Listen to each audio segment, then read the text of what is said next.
Hey everyone, welcome back to my channel. So I made a video a while back talking about foods to eat and foods to avoid if you have leaky gut. A lot of you guys really liked that video, but you were asking me for more specific recommendations because I was saying to avoid grain and to avoid legumes, but you wanted me to give you specific foods to avoid. So that's what I'm going to do in this video. Also, it's more of an updated video since that one was done a while back. But I do want to say, before you attempt to heal leaky gut, you need to first do a liver cleanse so that your liver can handle the toxins from when you detoxify. Then you need to rid your body of candida and parasites. So you need to start off with an actual candida cleanse and a parasite cleanse. Then you can work on repairing the gut. So for the candida cleanse, I do have a lot of videos talking about what to do, what supplements to take, etc. So you can definitely go scroll through my channel. You can also check out my friend Shaz from the YouTube channel Shazness Wellness. She is amazing, such a fun personality, and she has loads of candida videos. That's like her specialty. So if you want more tips on candida friendly, not only recipes, but just like supplements and diets and all that, then you can head over to her channel. So let's just get started. I'm gonna start by telling you the foods that you need to absolutely avoid in order to heal your gut. Again, this is not a long-term thing. You're not gonna do this the rest of your life. You're gonna do this until your gut is repaired. Then you're gonna try to maintain it by eating as clean as possible and maybe just having these little cheat meals and things here and there if you absolutely need to have them. So the very first thing you want to completely rid from your diet is sugar and any source of sugar. So sugar can come from many different things, not only from physical cane sugar, but it can actually come from natural sweeteners like honey, maple syrup.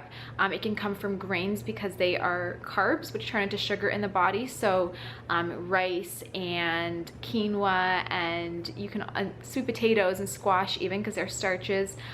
Those all technically should be avoided. Now, that being said, there are some things that you can eat that I personally think help heal the gut, but it depends what phase you are on. So like I said in the beginning, you want to do a candida cleanse first. I will not tell you how to do that in this video because I do have lots of videos on that. During the candida cleanse though, you are supposed to eliminate all sources of sugar, so like everything I just listed. Once you're trying to heal your gut though and candida is gone, you can bring some sources of sugar back in, but number one, as long as they're natural, and number two, as long as they don't make up the majority of your diet. So foods like squash and even sweet potato are very healing for the gut, so I do recommend consuming them. Something you want to definitely avoid though during the gut healing phase is any type of legume. They are very high in lectins, and they actually cause a lot of mucus in the gut lining, and they stick to the gut lining and kind of inhibit nutrients from being absorbed. And then as they leave the body, they take some good nutrients along with them. So I do recommend avoiding lectins.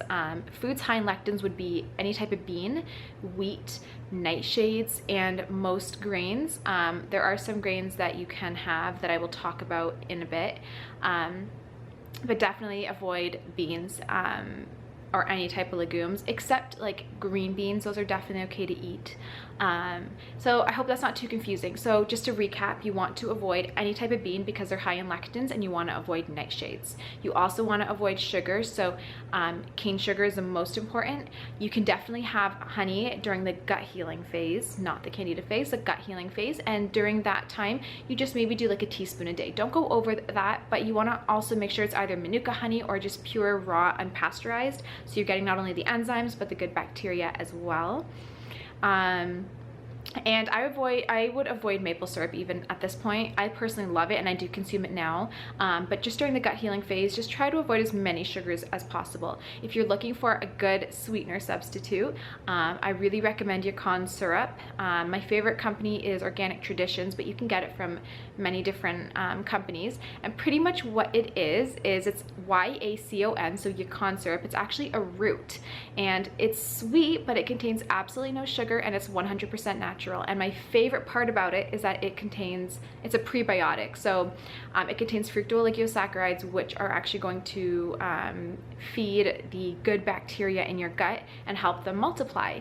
So I really recommend adding in your corn syrup in your diet during the gut healing phase. And you can also consume blackstrap molasses. That is fantastic as well for healing the gut.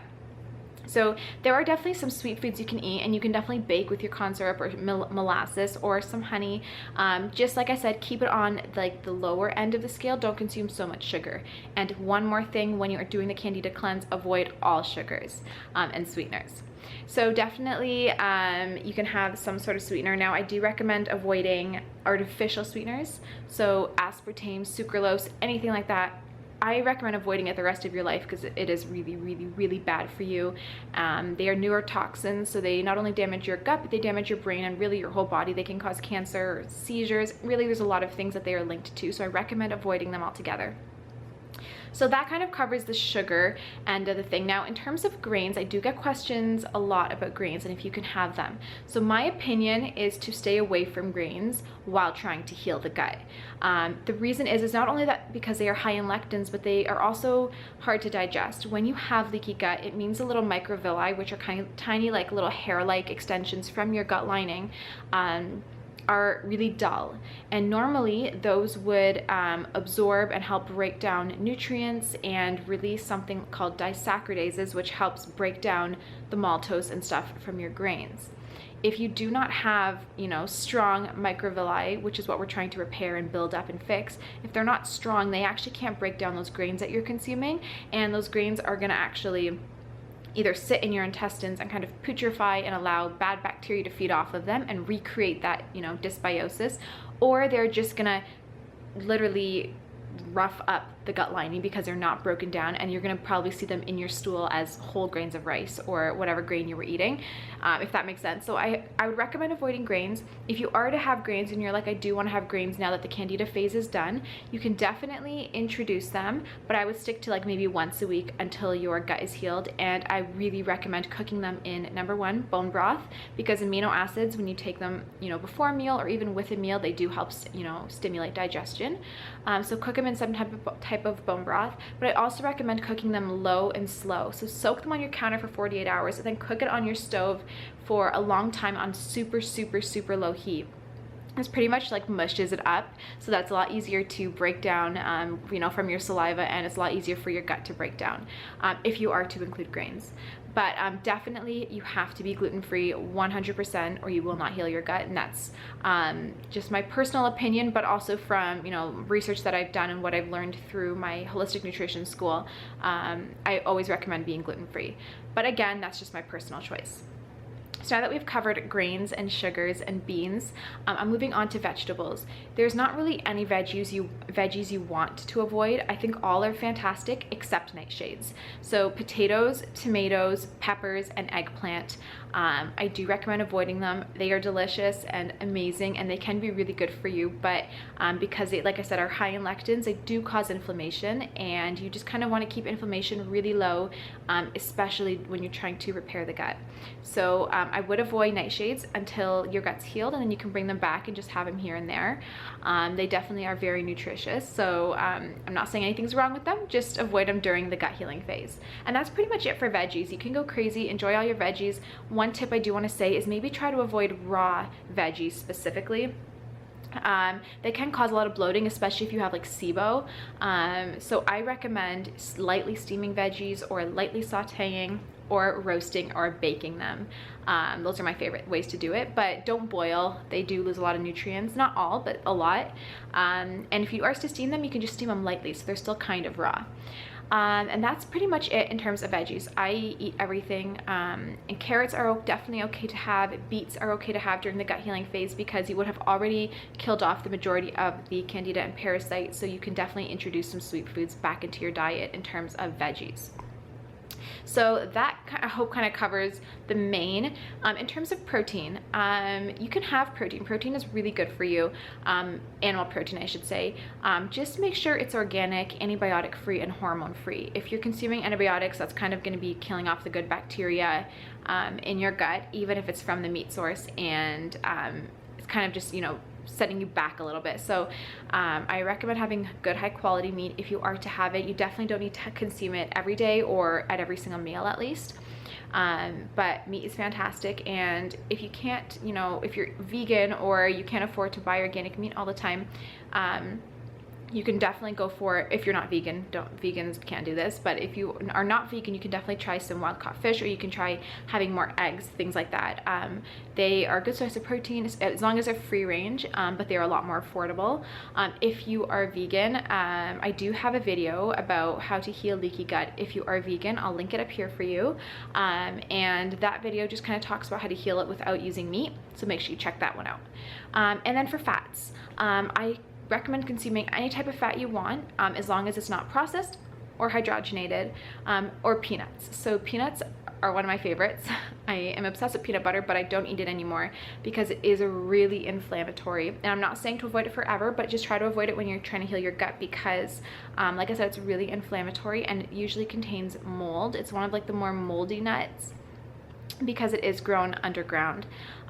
So if you're consuming a lot of mold, it's gonna kind of, you know, create a dysbiosis again, and it really does cause a lot of inflammation of the gastrointestinal tract. So definitely avoid peanuts, but instead you could consume cashew butter, sun butter, almond butter.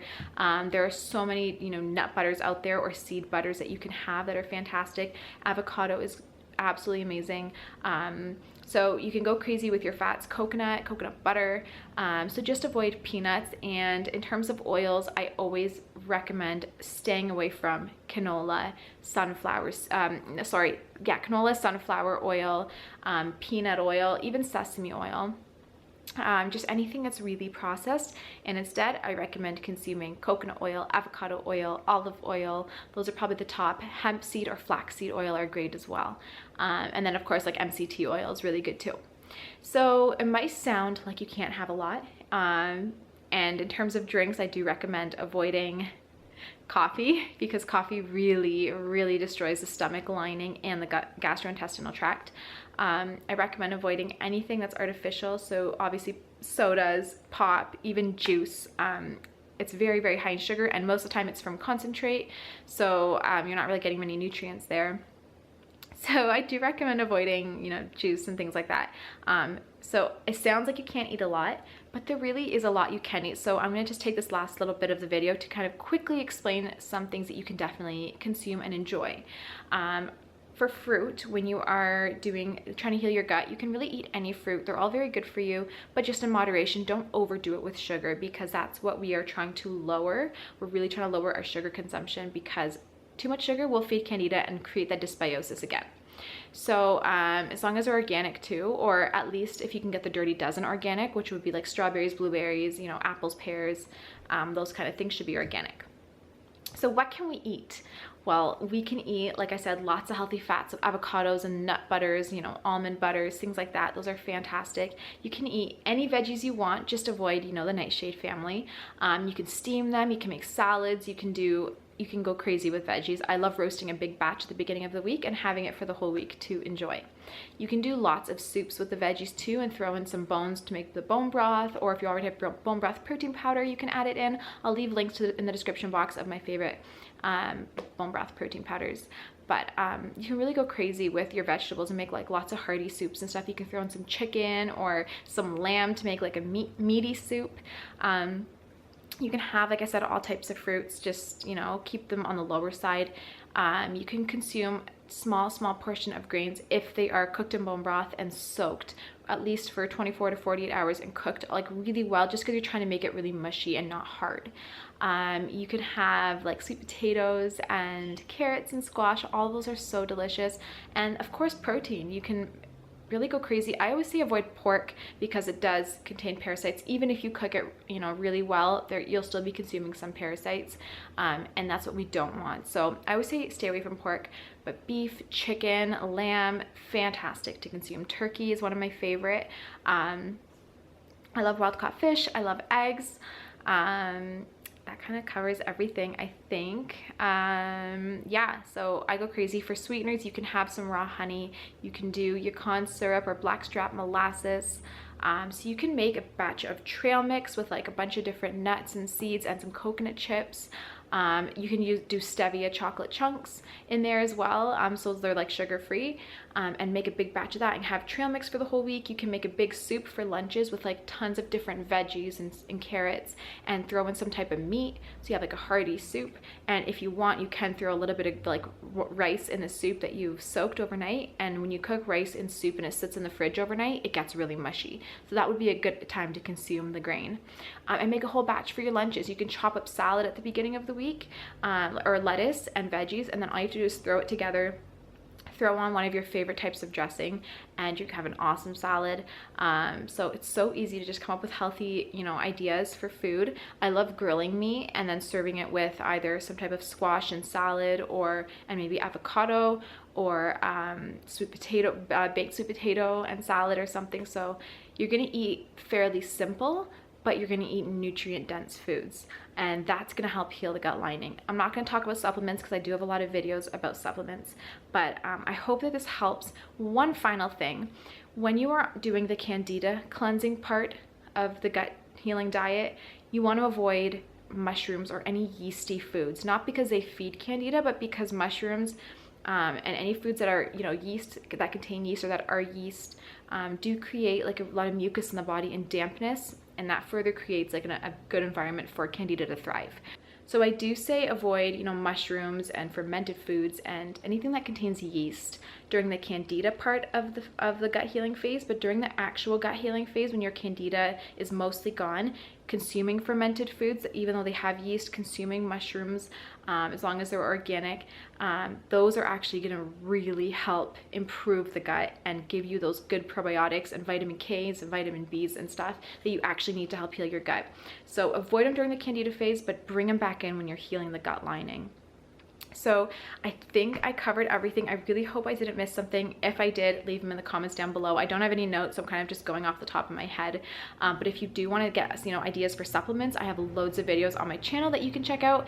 And I also have loads of candida videos as well if you want to know how to do a candida cleanse. But check out the description box for all of those, you know, bone broth protein links, and check out my Instagram. It's at Marla's Healthy Life, where I share lots of gut healing recipes, candida friendly recipes, and just health tips in general. So thank you so much for watching this video. I hope you enjoyed it, and I will see you in my next one. Bye.